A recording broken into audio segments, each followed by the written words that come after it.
야담 서원을 찾아주셔서 감사드립니다. 항상 행복한 일들이 가득하시길 기원할게요. 그럼 야담 사원 이야기 지금 시작합니다. 옛날 인조 임금님 시절 조선 팔도에 흉년이 들어 백성들의 삶이 어려웠던 때였습니다. 백성들은 끼니를 걱정해야 했고 관가에서는 세금을 거두느라 바쁜 나날을 보내고 있었지요. 그런 시절 한양에서 한 별감이 고향 마을에 내려왔답니다. 이 별감의 이름은 이봉팔이었습니다. 나이 30도 채 되지 않은 이 젊은 별감은 검은 갓에 푸른 관복을 갖춰 입고 위풍당당하게 고향 마을로 돌아왔지요. 고향을 떠날 때는 허름한 베옷을 입고 삿갓을 쓴 초라한 모습이었는데 이제는 그 기세가 한몫하는 관리가 되어 돌아온 것입니다. 이봉팔은 원래 마을에서도 공부를 잘하는 수재였습니다.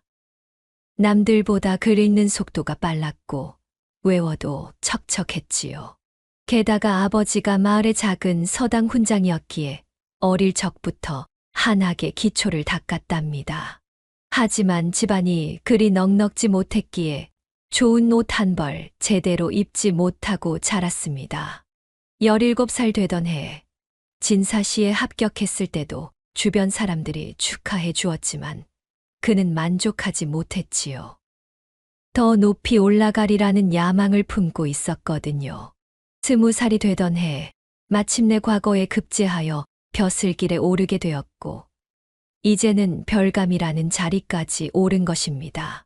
비록 큰 벼슬은 아니었지만 그 작은 마을에서는 가장 큰 출세를 한 인물이 되었답니다. 별감 나리께서 오신다고 하니 온 마을이 들썩들썩하구려? 그려 우리 마을에서 처음으로 벼슬한 양반이시니 어찌 들뜨지 않겠는가? 마을 사람들의 수군거림이 여기저기서 들려왔습니다. 이봉팔이 오기 전부터 마을은 잔치 분위기였지요. 특히 어린 시절 함께 뒹굴고 서당에서 공부하던 고향 친구들은 더욱 들떠 있었답니다. 이봉팔이 도착한 날 마을 입구에는 어른 아이 할 것 없이 많은 사람들이 모여들었습니다. 그 중에서도 어릴 적 친구들이 제일 앞에 서서 제 입에 침이 마르도록 이봉팔의 업적에 대해 이야기하고 있었지요. 들었는가? 봉파리가 한양에서 정승나리에게 글을 지어바쳐 크게 칭찬을 받았다더군. 그뿐이겠나? 임금님 앞에서 시를 읊었다는 소문도 있지 않은가? 소문은 소문일 뿐 사실은 이봉팔이 별감이라는 자리에 오른 것도 아버지의 친구인 벼슬아치의 도움이 컸습니다. 하지만 고향 사람들에게는 그런 사실까지 알려지지 않았지요. 드디어 이봉팔의 행렬이 마을에 들어섰습니다. 말을 타고 오는 이봉팔의 뒤로는 하인 2-여 명이 짐을 지고 따라오고 있었습니다. 이봉팔은 말에서 내려 마을 사람들을 향해 고개를 살짝 끄덕였습니다. 그의 얼굴에는 미소라고는 찾아볼 수 없었고 대신 위엄이 가득했지요. 별감 날이 오신 길이 얼마나 힘드셨겠습니까? 자, 이렇게 먼지 가득한 마을 입구에 서 계시지 말고 일단 주막으로 들어가시지요. 음식과 술을 미리 준비해 두었습니다. 어릴 적 친구였던 민판수가 앞장서서 안내했습니다. 이봉팔은 겉으로는 시큰둥한 표정이었지만 속으로는 친구들이 이렇게 성대하게 환영해 주는 것이 무척 기뻤습니다.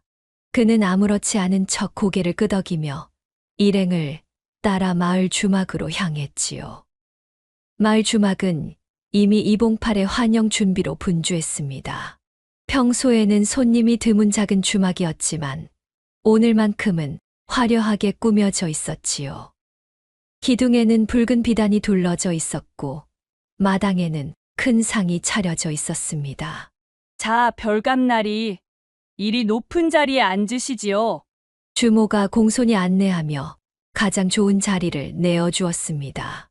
이봉팔은 위엄 있게 자리에 앉았고 친구들은 그의 주위를 둘러싸고 앉았습니다. 곧 술과 안주가 가득 상에 올랐지요. 아이고, 이렇게 큰 잔치를 벌이다니 여러분의 정성이 고맙구려. 이봉팔이 말했지만 그 말투에는 은근히 자신이 마땅히 받아야 할 대접이라는 듯한 태도가 묻어 있었습니다. 친구들은 그런 이봉팔의 태도에 은근히 불편함을 느꼈지만 표정에 드러내지는 않았지요. 별감 나리께서 오신다는 소식을 듣고 마을 사람들이 모두 기뻐했답니다. 우리 마을에서 이렇게 큰 벼슬을 하신 분은 처음이니까요. 김도섭이 공손히 말했습니다. 이봉팔은 뿌듯한 표정으로 잔을 들어 한 모금 마셨지요. 그때 주막문이 열리며 젊은 기생 한 명이 들어왔습니다. 바로 도화였습니다. 그녀는 아름다운 자태로 이봉팔에게 다가와 공손히 절을 했지요. 별감나리를 위해 소녀가 춤과 노래를 준비했사옵니다. 부족하지만 봐주시기 바랍니다. 도화의 아름다운 목소리에 이봉팔은 처음으로 관심 있는 표정을 지었습니다. 도화는 자리에서 일어나 아름다운 춤사위를 선보였고 청아한 목소리로 노래를 불렀지요. 이봉팔은 그런 도화에게 눈길을 떼지 못했습니다. 춤이 끝나자 모두가 박수를 쳤고 이봉팔은 도화에게 자신의 옆자리에 앉으라고 손짓했습니다. 도화는 순종적으로 이봉팔 곁에 앉았지요. 술자리가 무르익자 친구들이 하나둘 이봉팔에게 다가와 인사를 건넸습니다. 그 중에서도 가장 먼저 다가온 이는 어릴 적 중마고우였던 용철이었지요. 별감나리, 신수가 참으로 훤하시네요. 한양 물을 드셔서 그런지 얼굴에 윤기가 자르르 흐르십니다. 별감은 목을 뻣뻣이 세우고 눈을 내리깐 채 고개만 살짝 끄덕였답니다. 자네 이름이 용천, 아니 영철이던가? 용철이옵니다. 나리. 서당에서 함께 공부할 때 제가 나리 옆자리에 앉았었지요. 군장님께서 줄지어 앉으라 하실 때마다 나리 옆에 앉았던 것 기억 안 나십니까? 마을에서 곡식 장사를 하는 용철이었습니다. 어릴 적에는 이봉팔과 가장 친했던 그야말로 중마고우였지요. 비 오는 날이면 같은 도롱이 하나를 쓰고 서당에 다녔고 배고픈 날이면 한 그릇의 밥을 나눠 먹던 사이였습니다. 하지만 이봉팔은 고향을 떠난 지 3년도 채 안 되었는데 벌써 친구의 이름을 잊어버렸던 것이었지요. 아, 그래 용철이구나. 자네는 훈장님께 매도 많이 맞았지. 그래도 나리보다는 덜 맞았사옵니다. 기억하시는지요? 나리께서 소나무 그림을 그리다가 훈장님 장죽을 깨뜨려 종아리를 10대나 맞으셨던 일을. 이봉팔의 얼굴이 불그락푸르락해졌습니다. 아직도 생생한 기억이었지요. 어린 시절 훈장님의 장죽을 실수로 깨뜨렸던 일 때문에 한 달 내내 서당에서 이를 갈며 지냈습니다. 게다가 종아리를 맞아 부어오른 다리 때문에 일주일 동안 제대로 걷지도 못했지요. 옆자리에 앉은 기생 도화가 까르르 웃었습니다. 그 웃음소리가 은방울 굴러가는 소리 같았지요. 도화는 19살의 어여쁜 기생으로 마을 근처 기생청의 꽃이라 불리던 여인이었습니다. 눈썹은 두 갈래 버들가지 같고 눈동자는 가을 호수처럼 맑고 깊었지요. 입술은 앵두처럼 붉고 살짝 벌어져 있어 웃을 때마다 하얀 이가 보였습니다. 도화는 16세 기생으로 팔려와 지금까지 기생청에서 자랐습니다. 떠도는 꽃이라는 이름처럼 그녀의 인생은 이리저리 떠돌며 사는 신세였지요. 하지만 그런 팔자에도 불구하고 도화는 늘 밝고 명랑한 모습이었습니다. 고운 얼굴만큼이나 마음씨도 곱다고 소문이 나 있었지요. 별감나리, 이렇게 고향에 오시니 기분이 어떠십니까? 도화가 살짝 고개를 기울이며 물었습니다. 그저 그러하오. 한양의 번화함에 비하면 이곳은 너무 소박하구려. 이봉팔의 말에 친구들의 얼굴이 굳었습니다. 고향을 낮추는 말이니 기분이 좋을 리 없었지요. 하지만 그들은 얼른 표정을 감추고 다시 웃음을 지었습니다. 나리께서 고향에 오셨으니 화전놀이라도 한번 나가야 하지 않겠습니까? 친구들이 서로 눈짓을 주고받았습니다. 이미 며칠 전부터 준비를 해두었지요. 봄날의 좋은 날씨를 맞아 화전놀이를 계획했던 것입니다. 그렇지. 참 좋은 생각이구려. 한양에서의 피곤함도 풀 겸 화전놀이라도 가봅시다. 집안이 넉넉한 친구 셋이 별감을 모시고 화전놀이를 떠나게 되었답니다. 한 친구는 민판수라고 마을에서 제일 부자인 장사꾼의 아들이었습니다. 키가 훤칠하고 얼굴은 둥글둥글했으며 말하기를 좋아하여 늘 이야기꽃을 피웠지요. 어릴 적엔 말더듬이로 친구들에게 놀림을 받았는데 이봉팔만큼은 그를 놀리지 않고 오히려 말하는 법을 가르쳐 주었습니다. 그런 은혜를 잊지 않고 민판수는 10년 동안 땅속에 묻어두었던 귀한 산삼주를 꺼내왔습니다. 이건 우리 증조할아버지 때부터 내려온 비방이라오. 산에서 캔 10년근 산삼을 항아리에 넣고 10년을 땅속에 묻어두었지요.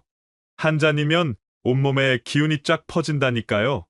또 한 친구는 김도섭으로 마을의 푸주간을 운영하며 살았습니다. 호리호리한 몸에 조용한 성격이지만 부지런하고 성실하여 마을 사람들의 신임을 받았지요. 김도섭은 씨암탉을 잡아 산적을 만들고 화전을 붙일 준비를 해왔습니다. 내가 기른 닭 중에 제일 살찐 놈으로 잡았소. 별감날이 입맛에 맞을 거요. 마지막 친구인 박진호는 마을에서 유일한 양조장을 운영하는 양반집 아들이었습니다. 놀기 좋아하고 여색을 밝히는 성격이었지만 사람 좋고 인심 후한 것으로 소문나 있었지요. 그는 돈을 주고 기생 도화를 데려왔답니다. 이복의 진호, 어찌하여 기생까지 데려왔는가? 우리끼리 화전놀이만 해도 좋을 텐데. 아이고, 무슨 소리요? 별감날이 환영하는 자리인데 풍류가 빠지면 쓰겠소? 도화가 춤과 노래도 잘하고 시까지 곧잘 짓는다니까요. 박진호의 말에 이봉팔은 살짝 미소를 지었습니다. 도화의 아름다운 자태에 눈길이 갔던 것이지요. 한양에서도 여러 기생을 만나보았지만 이렇게 순수하고 아름다운 기생은 드물었습니다. 꽃 피고 새 우는 화창한 봄날이었습니다. 이들 다섯은 음식과 술을 짊어지고 마을 뒷산으로 향했습니다.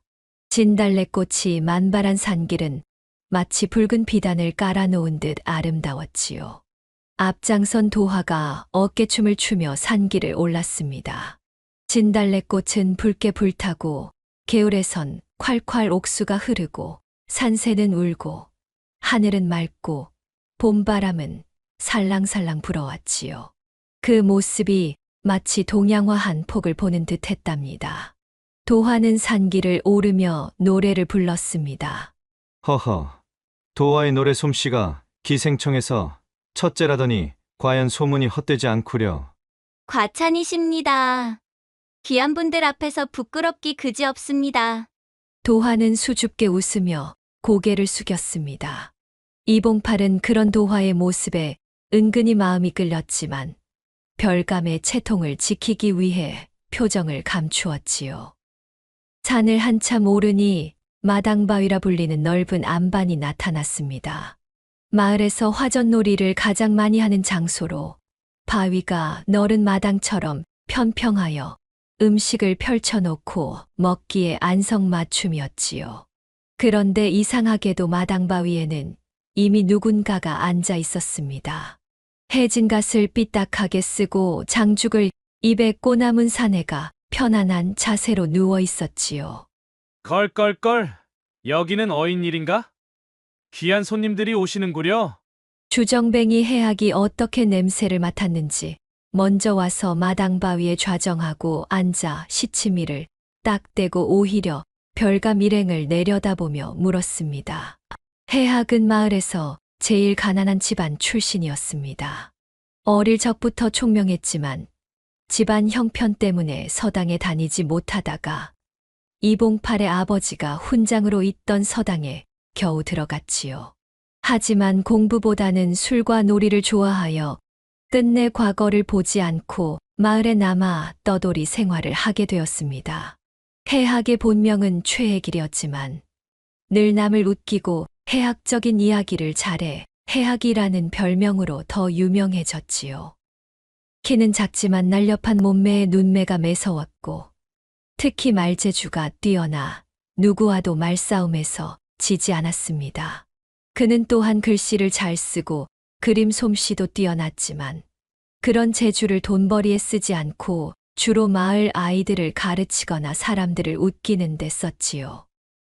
그래서 마을 사람들은 그를 미친 선비라 부르며 은근히 존경하는 마음도 있었답니다. 이복의 해악이 언제 여기까지 올라왔단 말인가? 민판수가 놀란 표정으로 물었습니다. 허허, 나으리들보다 한 식경 전에 도착했다네. 내 아무리 더디 걸어도 너희들보다야 빠르지. 아니, 봉파라? 너 왔다는 소리는 들었다만 이리 빨리 만날 줄은 몰랐구나. 해학이 벌떡 일어나 이봉팔을 향해 너스레를 떨었습니다. 이봉팔의 관자놀이에 핏줄이 불끈 솟았지요. 별감을 봉팔이라 부르다니 그것도 다른 사람들 앞에서 참으로 무례하기 짝이 없었습니다. 최애길, 지금 누구더러 봉팔이라 부르는가? 나는 지금 조정의 별감이니 그에 걸맞은 존칭을 사용하도록 하게. 이봉팔이 위험 있는 목소리로 꾸짖었습니다. 하지만 해학은 아랑곳하지 않고 껄껄 웃기만 했지요. 허허, 봉파리가 아니고 뭐겠나? 어릴 적 누가 달장에서 달걀을 훔치다 달동을 밟고 미끄러져 엉덩방아를 찧었더라? 다들 너를 똥봉팔이라 불렀는데 벌써 잊었나? 이봉팔의 얼굴이 새빨개졌습니다. 어린 시절의 창피한 기억을 들춰내다니 이놈의 해학은 정말 예의라고는 찾아볼 수 없었습니다. 그만해라, 해아가. 별감나리께서 불쾌하시잖니. 김도섭이 나서서 말렸지만 해학은 아무렇지도 않게 어깨를 으쓱했습니다. 뭐 불쾌하면 어떻게 하겠다는 거야? 날 한양 감옥에 가둘 거야? 아님 곤장이라도 치겠다는 거야? 분위기는 다소 어색해졌지만 친구들은 서둘러 음식을 펼쳐놓으며 분위기를 환기시켰습니다. 그래도 술판은 벌어졌지요. 푸른 솔숲 아래 하얀 화전이 놓이고 붉은 산적이 익어가며 맑은 산삼주가 병에서 따라졌답니다. 자, 별감나리, 이 술 한 잔 받으십시오. 10년 묵은 산삼주니 한 잔이면 피로가 싹 가실 거랍니다. 민판수가 먼저 이봉팔에게 술잔을 건넸습니다. 이봉팔은 그 잔을 받아 한 모금 마셨는데 과연 그 맛이 일품이었지요. 목구멍을 타고 넘어가자마자 온몸에 열기가 퍼지고 기운이 솟아나는 것 같았습니다.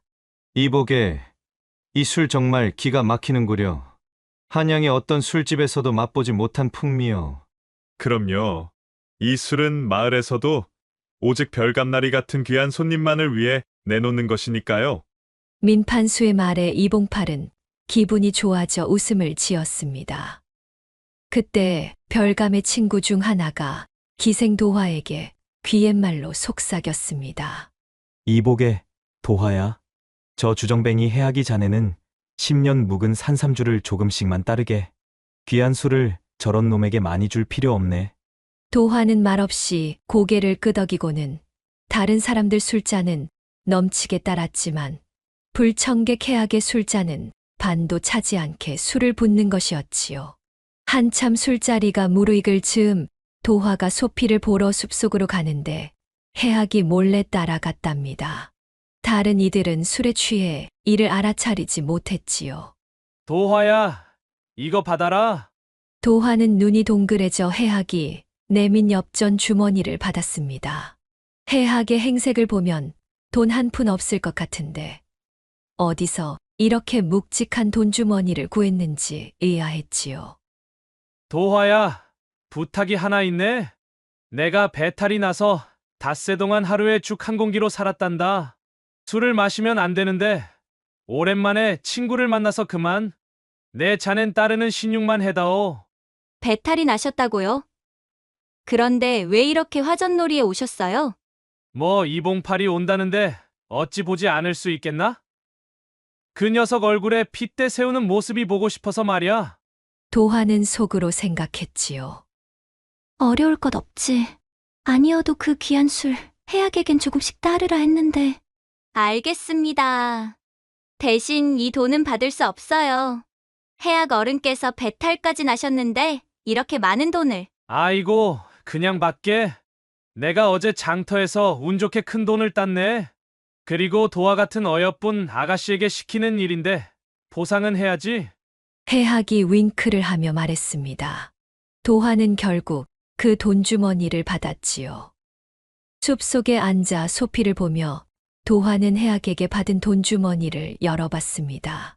한지로 돌돌 쌓여있는 엽전 뭉치가 묵직했지요. 호기심에 한지를 펴보는 순간 도화의 오줌발이 똑 끊기고 말았습니다. 글쎄, 그것은 동전이 아니라 모두 빛깔만 번쩍이는 사금팔이었던 것입니다. 아이고, 이놈의 해악이 어디서 눈속임을 하다니. 이를 악물고 돌아온 도화는 친구들이 아까워할 것도 생각하지 않고 해악의 술잔을 가득 채웠습니다. 귀한 산삼주가 해악의 잔에 철철 넘치도록 부어지자 친구들의 눈이 휘둥그레졌지요. 아이고, 도화야. 그 술은 아주 귀한 술이다. 그리 함부로 많이 따라서는 안 돼. 민판수가 황급히 말렸지만 도화는 아랑곳하지 않고 계속 술을 따랐습니다. 자, 해악 어른. 배탈이 나셨다니 이 술 한 잔 마시면 싹 나을 거예요. 도화가 빙그레 웃으며 말했습니다. 해악은 겉으로는 난처한 표정을 지었지만 속으로는 쾌재를 불렀지요. 역시 내 계략이 통했구나. 저 귀한 술을 나에게만 적게 따른 대가니라. 그는 속마음을 숨긴 채 천연덕스럽게 배탈이 난 신용을 했답니다. 아니, 이거 어찌할꼬? 내 배탈이 난 몸인데. 해악이 신용만 하자 도화는 더욱 집요하게 술을 권했습니다. 해악 어른께서 제게 주신 그 많은 돈을 생각하면 이 정도는 아무것도 아니지요. 자, 더 드세요. 이제 다른 친구들도 의아한 표정을 지었습니다. 해악이 도화에게 무슨 돈을 주었다는 것일까? 도화야, 무슨 돈 이야기냐? 해악이가 돈이 어디 있다고. 박진호가 물었지만 도화는 알 수 없는 미소를 지으며 계속 술을 따랐습니다. 해악은 마지못한 표정으로 술잔을 받아들었습니다. 허허, 실은 내가 어제 장터에서 운이 좋아 큰 돈을 벌었다네. 도화 아가씨가 고생하는 것 같아 조금 나눠준 것뿐이지. 해악이 둘러대자 친구들은 더욱 의아해했습니다. 장터에서 큰 돈을 벌었다니 그런 일이 있었다면 벌써 온 마을이 떠들썩했을 텐데 말이지요.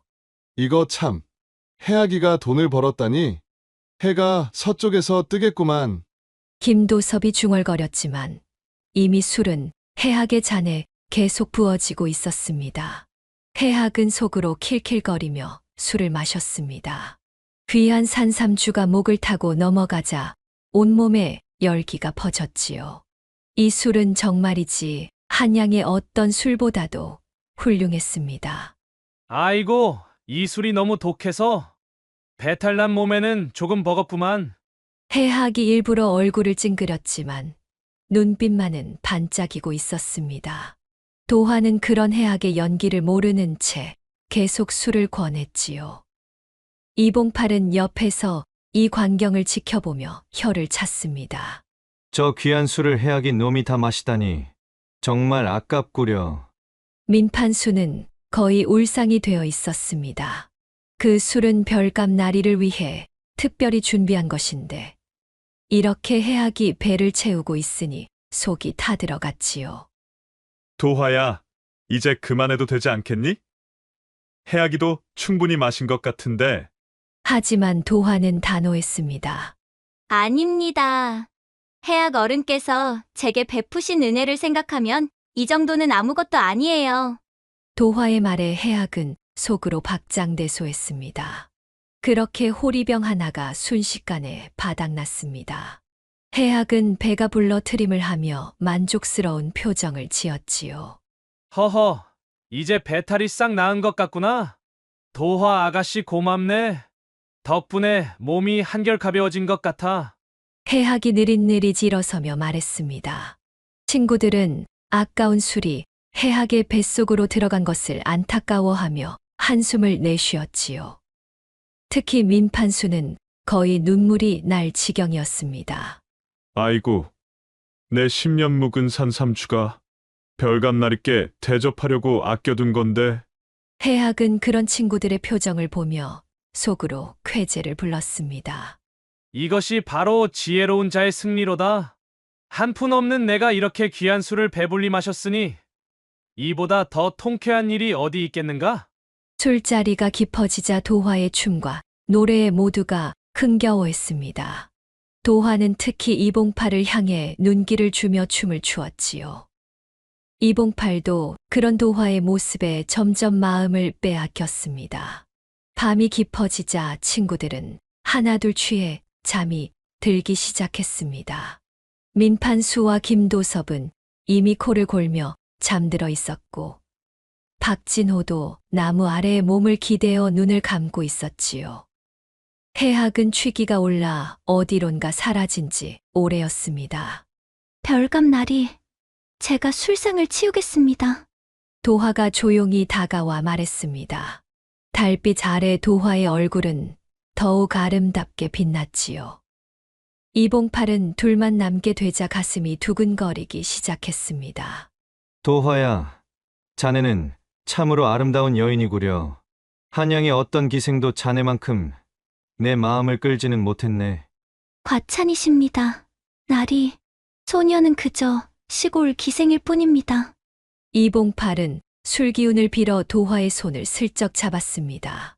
도화는 피하지 않고 그대로 있었지요. 그녀의 눈에는 묘한 감정이 어려 있었습니다. 도화야, 오늘 밤 나와 함께하지 않겠느냐? 별감나리의 명을 어찌 거역하겠사옵니까? 도화는 부드럽게 미소 지으며 고개를 숙였습니다. 이봉팔은 술에 취하고 욕망에 불타올라 도화를 가까운 숲속으로 데려갔지요. 달빛이 스며드는 숲속에서 두 사람은 밤을 함께 보냈답니다. 이튿날 아침 이봉팔은 두통과 함께 눈을 떴습니다. 곁에는 도화가 곤히 잠들어 있었지요. 산삼주의 효력이 대단했던지 몸이 무거웠지만 마음만은 가벼웠답니다. 이봉팔은 도화의 아름다운 얼굴을 보며 한양으로 데려가고 싶다는 생각까지 했지요. 친구들이 하나둘 깨어나면서 화전놀이의 후일담을 나누기 시작했습니다. 민판수는 계속 머리를 부여잡고 앓는 소리를 냈고, 김도섭은 물을 가지러 내려갔습니다. 박진호는 넉살 좋게 웃으며 아침 식사를 준비하기 시작했지요. 어젯밤 별감나리와 도화가 사라졌길래 뭐 하러 갔나 했더니 이제 알겠구려. 박진호가 장난스럽게 말했습니다. 이봉팔은 어제의 일을 떠올리며 수줍게 웃었지요. 친구들은 눈빛으로 서로 장난스럽게 놀리며 아침을 먹기 시작했습니다. 그때 숲에서 해학이 나타났습니다. 그는 여전히 삐딱하게 갓을 쓰고 있었지만 얼굴은 전날보다 훨씬 상기되어 있었지요. 이보게들 아침부터 뭘 그리 맛있게 먹고 있나? 해악이 자네 어제 어디로 사라졌던 건가? 우리가 다 걱정했다네. 민판수가 물었습니다. 걱정은 무슨? 산속에서 달 구경하다 그만 잠이 들었다네. 자, 나도 좀 먹자. 해학은 그렇게 말하며 자리에 앉았습니다. 그의 눈빛이 이봉팔과 도화 사이를 오가는 것이 마치 무언가를 알고 있는 듯 했지요. 이봉팔은 불편한 마음에 자리에서 일어났습니다. 슬슬 내려가는 게 좋겠소. 한양으로 돌아가기 전에 할 일이 많구려. 일행은 서둘러 짐을 챙겨 산을 내려오기 시작했습니다. 도화는 이봉팔 곁에서 조용히 걸었고, 해학은 맨 뒤에서 콧노래를 흥얼거렸지요. 마을로 돌아오는 길에 해학이 갑자기 이봉팔에게 다가왔습니다. 봉팔아, 아니 별감나리, 잠시 얘기 좀 할 수 있을까? 이봉팔은 마지못해 고개를 끄덕였습니다. 둘은 조금 떨어져 걸었지요. 무슨 할 말이 있는가? 어젯밤 도화와 즐거운 시간을 보내셨습니까? 이봉팔의 얼굴이 붉어졌습니다. 어떻게 알았는지 의아했지만 굳이 부정할 필요는 없다고 생각했지요. 그것이 자네와 무슨 상관인가? 허허, 화내지 마시게. 그저 한 가지 알려드리고 싶었을 뿐일세. 해학은 이봉팔에게 바짝 다가와 귓속말을 했습니다. 도화 전혀는 건드리지 말았어야 했는데 내가 한 달 전에 합방을 했다가 아직도 매독으로 고생하고 있네. 이봉팔의 발걸음이 딱 멈췄습니다. 그의 얼굴이 창백해지더니 눈이 휘둥그레졌지요. 무슨 소리냐? 내가 왜 거짓말을 하겠나? 나도 한때는 도화의 아름다움에 반해 한 달 전에 합방을 했다가 이런 병을 얻었다네. 지금도 밤마다 고통스러워 잠을 이루지 못하고 있지. 해학의 표정은 진지해 보였습니다. 이봉팔은 갑자기 어젯밤 일이 후회스러웠지요. 심장이 마구 뛰기 시작했고 식은땀이 흘렀습니다.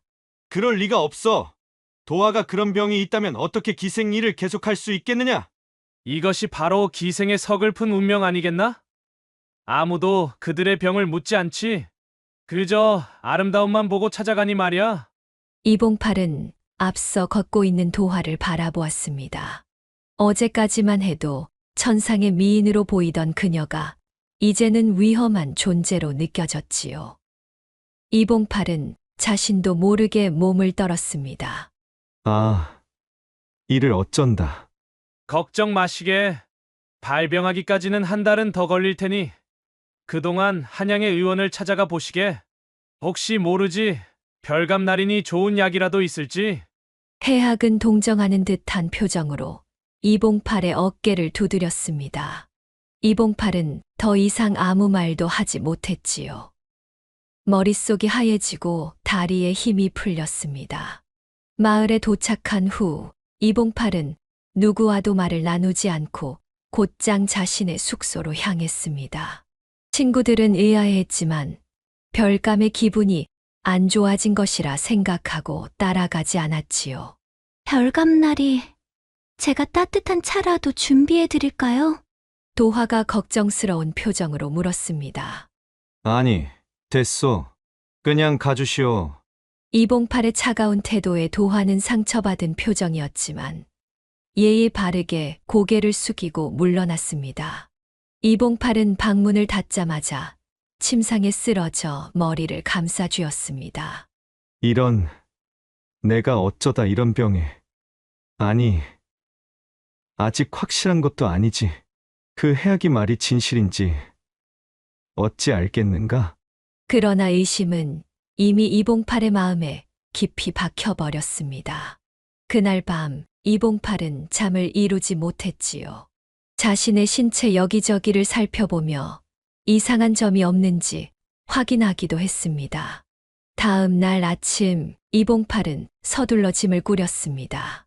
원래 계획보다 일찍 한양으로 돌아가기로 결심한 것이지요. 친구들이 찾아와 묻자 그는 급한 일이 생겼다며 둘러댔습니다. 별감날이 이렇게 급히 가시면 어쩌면 좋습니까? 며칠 더 머무르시다 가시지요. 미안하네. 한양에서 급한 공문이 왔다네. 더 이상 지체할 수 없구려. 친구들은 아쉬워하며 이봉팔을 배웅했습니다. 도화도 그 자리에 있었지만 이봉팔은 그녀를 똑바로 쳐다보지도 못했지요.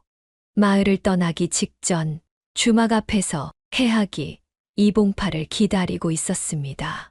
벌써 가시는군요. 별감날이. 고향에 좀 더 머무르셔도 좋을 텐데. 더 이상 할 일이 없네.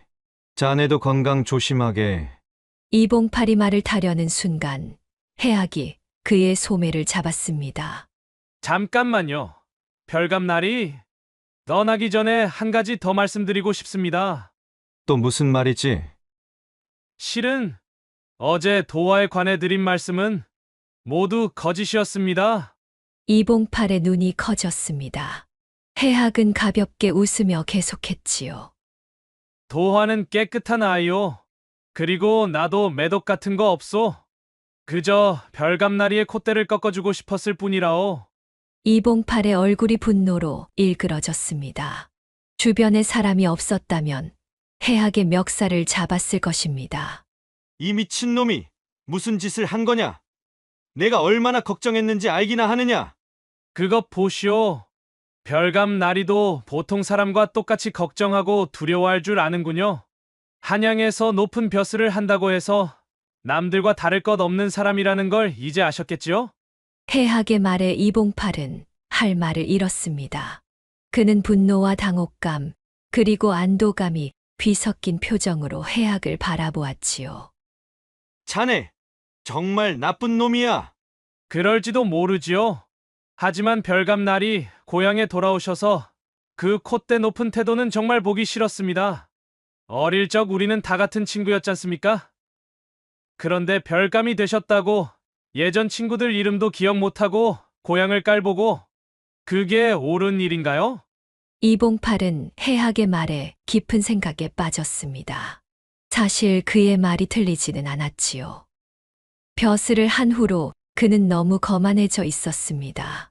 그럼 도화는 정말 아무 병이 없는 거지? 물론이지요. 도화는 이 마을에서 가장 순수하고 깨끗한 아이입니다. 별감나리께 진심으로 마음을 열었던 것 같은데 오늘 아침 나리의 차가운 태도에 많이 상처받았을 겁니다. 이봉팔은 후회스러운 마음에 한숨을 내쉬었습니다. 하지만 이미 마음은 한양을 향해 있었지요. 해아가 정말 심한 장난이었어. 하지만 나에게 좋은 교훈을 준 것 같기도 하구나. 별감나리께서 그렇게 생각해 주시니 감사할 따름이요. 이봉팔은 말에 올라 출발하려다 다시 해악을 돌아보았습니다. 해아가 혹시 자네가 어제 도화에게 주었던 돈주머니 그것도 장난이었나? 허허, 그건 말이죠. 맞습니다. 그저 사금파리에 노란 물감을 발라 반짝이게 한 것뿐이었지요. 도화가 얼마나 화를 냈는지 생각만 해도 웃음이 나오는군요. 이봉팔은 쓴웃음을 지었습니다. 해악은 정말 타고난 장난꾸러기였지요. 다음에 내가 고향에 오면 그때는 자네에게 제대로 된 술을 대접하겠네. 그러시겠습니까? 그럼 기다리고 있겠습니다. 다음엔 좀 더 겸손한 모습으로 오시길 바랍니다. 해악이 껄껄 웃으며 손을 흔들었습니다. 이봉팔은 마지막으로 고향 마을을 한번 돌아보고 말을 몰았지요. 이렇게 이봉팔은 화전놀이에서의 즐거운 추억과 해악의 장난으로 인한 쓴 교훈을 가슴에 안고 한양으로 돌아갔답니다. 벼슬이 사람을 변하게 할 수 있지만 결국 모두가 같은 사람이라는 것을 깨달았지요. 후에 들은 이야기로는 이봉팔이 한양으로 돌아간 후 불과 몇 달 만에 더 큰 벼슬에 올랐다고 합니다. 하지만 그는 더 이상 오만하지 않고 백성들의 마음을 헤아리는 좋은 관리가 되었다고 하지요. 매년 정월이면 고향 마을에 선물을 보내기도 했는데 특히 해악에게는 항상 좋은 술을 보냈다고 합니다. 도화는 어떻게 되었냐고요? 그녀는 얼마 후 다른 마을로 시집을 갔다고 합니다. 자신을 진심으로 아껴주는 양반집 도령과 결혼하여 행복하게 살았다고 하지요. 그리고 해악은 그는 여전히 마을에 살며 사람들을 웃게 하고 때로는 날카로운 풍자로 양반들의 콧대를 꺾어주는 역할을 계속했답니다. 그의 재치 있는 이야기는 지금까지도 마을에서 전설처럼 전해 내려오고 있지요. 이렇듯 옛날 사람들은 유머와 재치로 벼슬아치의 오만함을 꺾기도 했답니다. 우리네 인생도 마찬가지가 아니겠습니까? 너무 콧대 높이지 말고 겸손하게 살아가는 것이 어떨까요?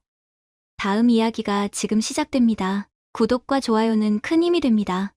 옛날 조선시대 정조 임금께서 다스리실 때였습니다. 한양 사대문 안북촌 한옥마을에 권문세가 김대감 집이 있었습니다. 이 김대감이란 사람은 김애김 씨의 종가 후손으로 턱수염이 길고 두 눈이 매서운 위험이 있는 사람이었지요. 사람들은 그를 호랑이 대감이라 불렀는데 이는 그의 매서운 성격과 엄한 기질 때문이었답니다. 김대감은 한성판윤을 지내고 있었는데 그 권세가 하늘을 찌를 듯했습니다. 그의 말 한마디에 사람의 운명이 바뀔 정도로 막강한 권력을 가지고 있었지요. 그래서 많은 이들이 김대감의 환심을 사기 위해 노력했습니다. 대감마님, 이 미천한 벼슬아치가 작은 정성을 표하고자 합니다. 아이고, 대감님. 이번에 소인 딸아이가 궁중 라인으로 들어갔습니다. 모두 대감님의 덕분이라 진심으로 감사드립니다. 이렇게 김대감 집엔 아첨꾼들이 매일같이 들락거렸답니다. 아침부터 저녁까지 김대감 집 대문은 닫힐 새가 없었지요. 온갖 뇌물을 다 받아 챙겼는데 요 근래 받은 것 중에 이뜸은 안성사또가 가지고 온 방자 금주발이었답니다. 이 안성사또는 김영준이라는 자인데 원래 신분이 중인 출신이었습니다. 그런 자가 어떻게 사또 자리에 올랐느냐 하면 다름 아닌 김대감의 추천 덕분이었지요. 김영준은 젊은 시절 글솜씨가 뛰어나 김대감의 눈에 들었고 김대감의 추천으로 과거에 급제해 벼슬길에 올랐던 것입니다.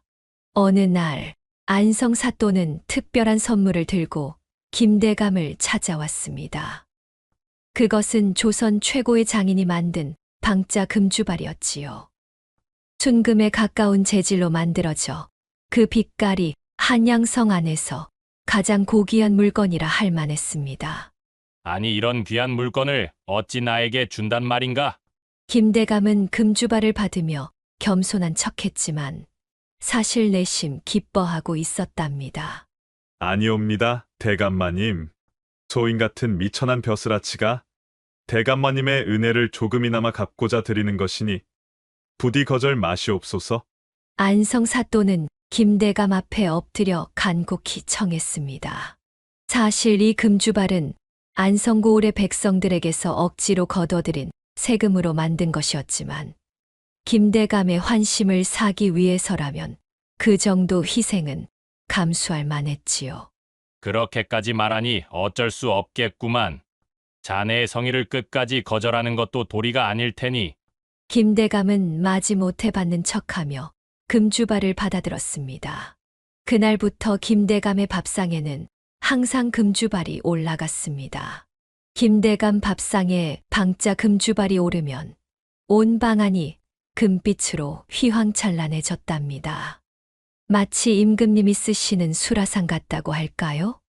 요즘 왜 이리 밥맛이 당기는지 모르겠어. 김대감의 말에 안방마님이 생긋이 웃으며 금주발 예찬을 했지요. 대감, 금주발이 밥에 기를 불어넣는 것 같습니다. 아무래도 금기가 음식과 어우러져 대감님 기력을 북돋우는 것 같네요. 안방마님은 비단 치마를 입은 고운 자태의 여인이었습니다. 젊은 시절에는 절세미인이라 불리던 양반집 규수였으나 김대감과 혼인하여 오랫동안 자식이 없어 시름에 잠겨 있다가 늦게서야 아들을 얻었지요. 그런 게 있을 수도 있겠군. 어쨌든 이 주발로 밥을 먹으면 밥맛이 확실히 좋아. 이제부터는 이 금주발로만 밥을 먹겠소. 그거 참 다행입니다. 대감님 건강이 좋아지시면 우리 삼봉이도 좋아할 것입니다. 이 김대감 내외에게는 40이 넘어 겨우 얻은 외아들 삼봉이가 있었습니다. 14살인 김삼봉은 총명하고 귀여운 아이였지만 워낙 귀하게 자라 제 고집이 세고 버릇이 없었답니다. 삼봉아, 오늘은 서당에 가서 글 공부 열심히 하렴. 싫어요. 오늘은 놀고 싶어요. 어머니, 제발요. 이렇게 삼봉이가 때를 쓰면 마님은 결국 허락할 수밖에 없었지요. 삼봉이는 대감 부부에게 하늘의 선물과도 같은 존재였으니까요. 워낙 귀하게 자라서 집안의 모든 사람들이 그의 말이라면 무엇이든 들어주었답니다. 김대감은 점점 금주발에 집착하기 시작했습니다. 매일 밥을 먹을 때마다 꼭 금주발을 사용했고 다른 그릇은 아예 쳐다보지도 않았지요. 심지어 관아에 나가기 전에도 반드시 금주발로 밥을 먹어야 했기에 아침 일찍 입직해야 하는 날에도 하인들이 서둘러 금주발을 준비해야 했습니다. 이 금주발은 내게 행운을 가져다주는 보물이다. 조금이라도 흠집이 나면 내 가만두지 않을 것이니 조심히 다루거라. 하인들은 금주발 관리에 막중한 책임감을 느꼈습니다. 매일 금주발을 닦고 광을 내며 정성껏 관리했지요. 특히 참모들은 금주발에 음식을 담을 때 극도로 조심했습니다. 김대감의 분노가 두려웠기 때문이지요. 어느 날 아침 해가 떠오르고 집안 하인들이 분주히 움직이는 시간이었습니다. 김대감은 여느 때와 마찬가지로 아침 상을 받기 위해 방에서 기다리고 있었지요. 그런데 갑자기 부엌에서 소란스러운 소리가 들렸습니다. 어머나, 이게 어찌된 일이람. 금주발 뚜껑이 없어. 참모 둘이서 부엌을 뒤집어 놓고 찾아보았지만 금주발 뚜껑은 어디에도 보이지 않았습니다. 참모들은 당황하여 안방마님에게 이 사실을 알렸지요. 뭐라고? 금주발 뚜껑이 없다고? 당장 찾아내지 못하면 너희들 모두 매를 맞을 줄 알아라. 안방마님은 즉시 이 일을 대감에게 말씀드려야 할지 고민했지만 시간이 없었습니다. 대감은 이미 아침 상을 받을 준비를 하고 계셨으니까요. 결국 뚜껑 없는 금주발을 대감 앞에 내놓을 수밖에 없었습니다. 이게 무슨 꼴이냐? 금주발 뚜껑은 어디 있느냐? 김대감이 아침상을 보자마자 화를 냈습니다. 그의 목소리는 온 집안에 울려 퍼졌지요. 대감님, 금주발 뚜껑이 좀 문제가 생겼습니다. 어제 저녁까지 분명히 제 자리에 있었는데 오늘 아침에는 보이질 않아 지금 찾고 있습니다. 뭐라고? 이런 귀한 물건을 어떻게 관리한 거냐? 당장 찾아와라. 김대감은 밥 한 숟가락 뜨지 않고 자리에서 벌떡 일어났습니다. 그의 얼굴은 붉게 달아올라 있었고 눈에서는 분노의 불꽃이 튀었지요. 당장 집안 구석구석을 뒤져라. 의심되는 놈이 있다면 주리를 틀어서라도 찾아내라. 김대감 집안이 발칵 뒤집어졌습니다. 김대감이 아침상에 수저도 안 대고 고함을 치며 집을 나서자 마님은 우선 참모 둘을 꿇어 앉혀놓고 자백을 종용했습니다. 이런 몹쓸 것들. 귀한 금주발 뚜껑을 어디다 숨겼느냐. 지금이라도 실토하면 죄를 용서해 줄 테니 어서 바른 대로 구하거라. 이 참모들은 박씨와 춘단이라는 40대 안악들이었습니다. 두 사람 다 성실하게 일해온 하인들이었기에 안방마님도 이들이 금주발 뚜껑을 훔쳤다고 생각하기 어려웠지만 누군가는 의심해야 했습니다. 마님, 소인은 정말 모릅니다. 하늘이 무너져도 그런 귀한 물건에 손을 대지 않았사옵니다.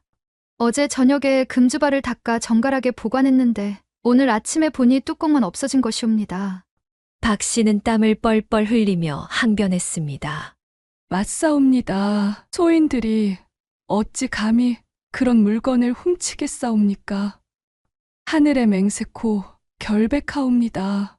소인들도 깜짝 놀라 집안 곳곳을 뒤졌지만 찾을 수 없었습니다. 춘단이도 눈물을 글썽이며 말했습니다. 하지만 마님은 이들의 말을 믿지 않았습니다. 그럼 뚜껑이 스스로 다리가 달려 도망이라도 갔단 말이냐? 누군가 손을 댄 것이 분명하다. 마님은 쌀이 회초리를 가져오게 하여 참모들의 등을 때리기 시작했습니다. 피가 흐르도록 등줄기를 때려도 참모들은 한사코 결백을 주장했답니다. 아이고, 억울하옵니다. 마님, 제발 믿어주십시오. 소인들은 정말 모르옵니다. 참모들의 등에서는 피가 흘러내렸지만 끝까지 자신들의 결백을 주장했습니다. 그러자 마님은 다른 하인들을 불러들였지요. 여봐라, 집안의 모든 하인들을 불러 모아라. 집안의 하인들, 친모, 행랑아범까지 모두를 불러 모아놓고 으름장을 놨지만 금주발 뚜껑을 훔쳐갔다고 나서는 사람이 없었습니다. 마님은 초조해졌습니다. 대감이 저녁에 돌아오시면 또 큰 노여움을 사게 될 것이 분명했기 때문이지요. 이 몹쓸 것들 누군가는 분명 알고 있을 텐데 대감께서 돌아오시면 더 큰 화를 내실 텐데 어쩌면 좋을꼬? 마님은 몹시 고민하다 결단을 내렸습니다. 김대감의 분노를 피하는 방법은 금주발 뚜껑을 찾아내는 것밖에 없었지요. 그래서 마님은 몸종을 시켜 먹골 사는 신무당을 불러오도록 했습니다. 이 신무당은 원래 이름이 신분애라는 여인으로 젊은 시절 뛰어난 미모로 이름을 날렸지만 어느 날 갑자기 신들린 병에 걸려 무당이 되었다고 합니다. 그녀는 특히 잃어버린 물건을 찾는데 특별한 능력이 있다고 소문이 났지요. 어서 가서 먹골 신무당을 불러오너라. 그 사람이라면 분명 알아낼 수 있을 게다. 예, 마님. 당장 다녀오겠습니다. 몸종은 서둘러 먹골로 향했습니다. 먹골은 한양성 밖에 있는 마을로 지금의 중랑구 묵동 부근이었지요. 몸종은 길을 서둘러 가서 신무당의 집을 찾아갔습니다.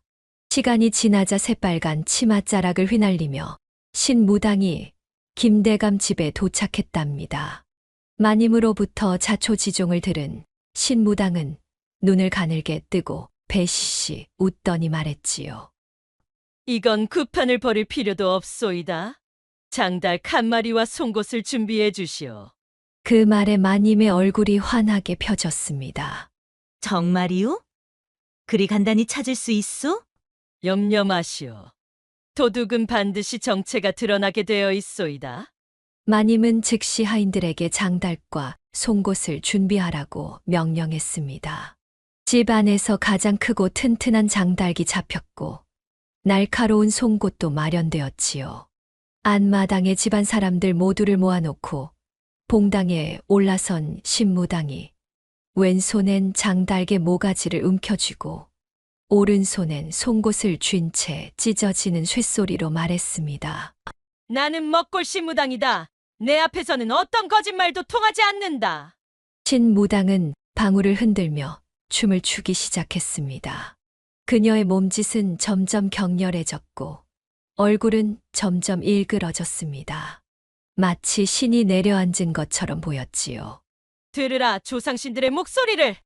이 집안의 평화를 깨뜨린 자, 귀한 금주발 뚜껑을 훔친 자는 반드시 벌을 받게 될 것이다. 신무당의 목소리는 점점 더 커졌고 안마당에 모인 하인들은 두려움에 떨고 있었습니다. 지금도 늦지 않았어.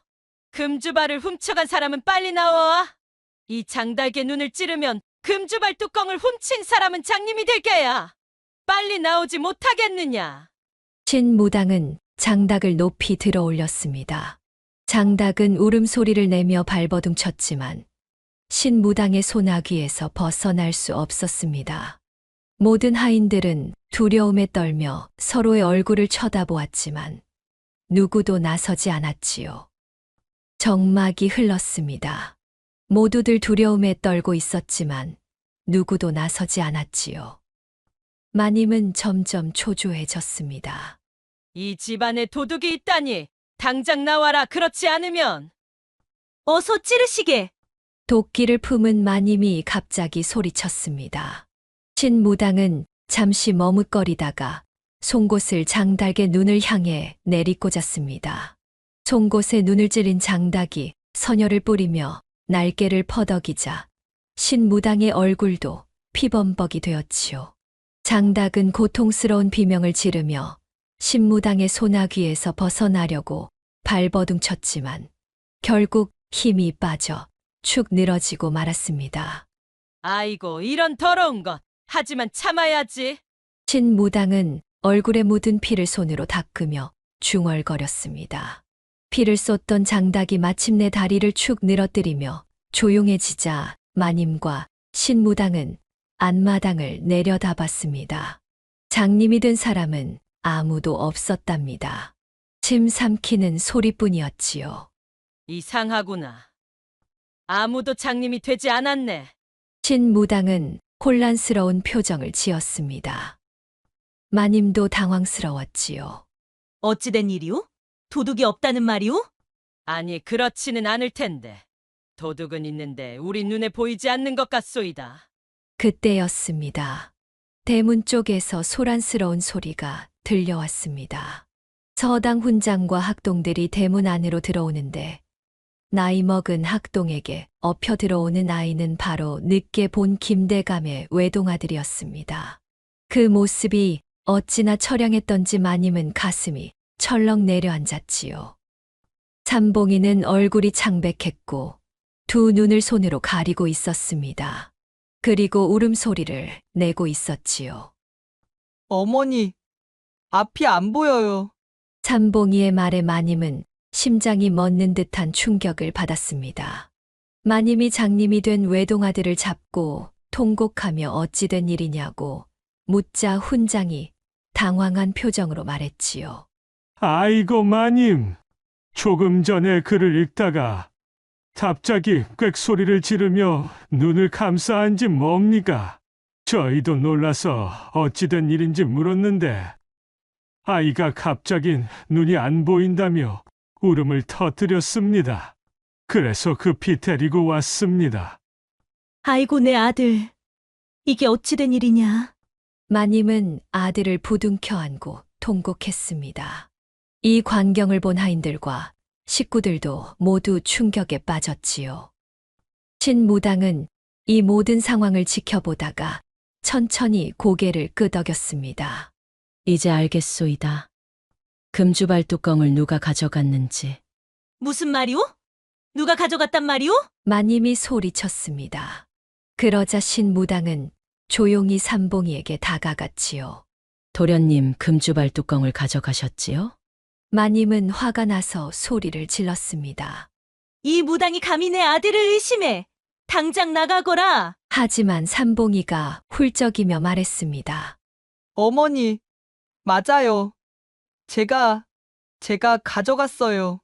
마님은 말문이 막혔습니다. 저도 모르게 주저앉아 버렸지요. 그럴 리가. 삼봉아, 네가 왜 금주발 뚜껑에 손을 댔단 말이냐? 반짝거리는 것이 너무 예뻐서요. 아버지가 그렇게 소중히 여기시니까 저도 갖고 싶었어요.